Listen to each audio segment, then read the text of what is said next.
Civilization or Barbarism, an Authentic Anthropology by Dr. Cheikh Anta Diop.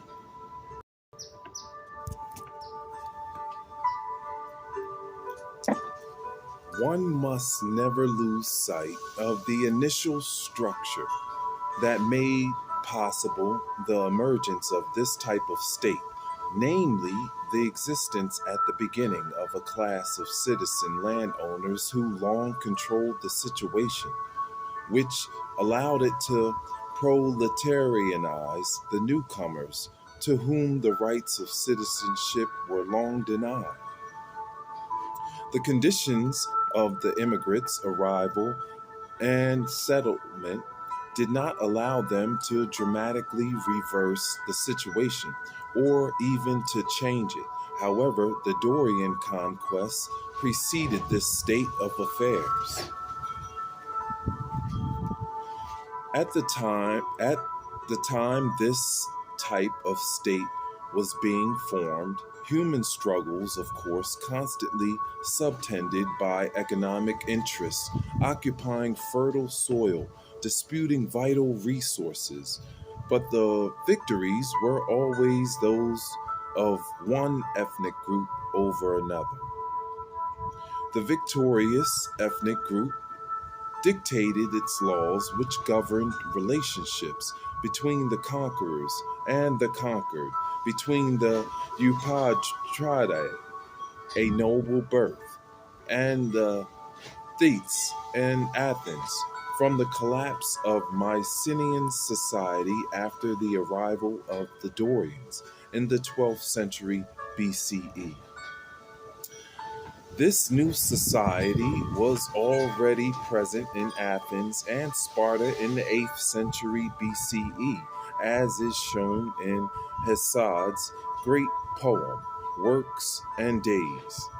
In this type of situation, if the reasons examined above, ethnic assimilation of the conquered by the conqueror, or the reverse is possible, ethnic opposition used in support of economic exploitation progressively becomes a class opposition.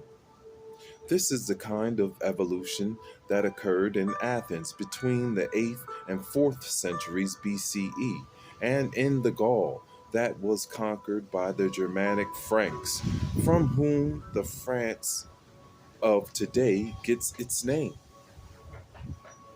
See page 126 and 128.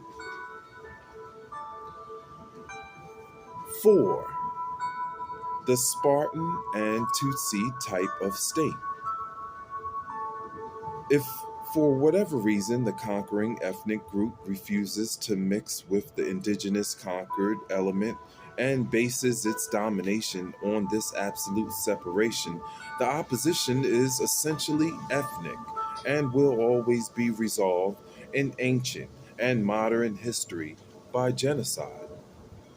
This category includes the Spartan state of antiquity, equals against inferior Helots, the opposition of Tutsi and Hutu in Rwanda and Burundi, whatever the causes of their antagonism.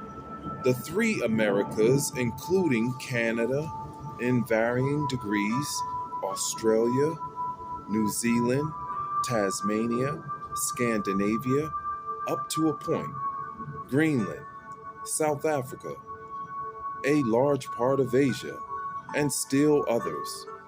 Consequently, most of the present states of the modern world belong to the model of the state founded on genocide. It is not the exception, but rather the general rule, which today encompasses three-quarters of all dry land, including virtually all of Antarctica. And we'll stop there and continue back with civilization or barbarism. I'm Uriel with highest heart.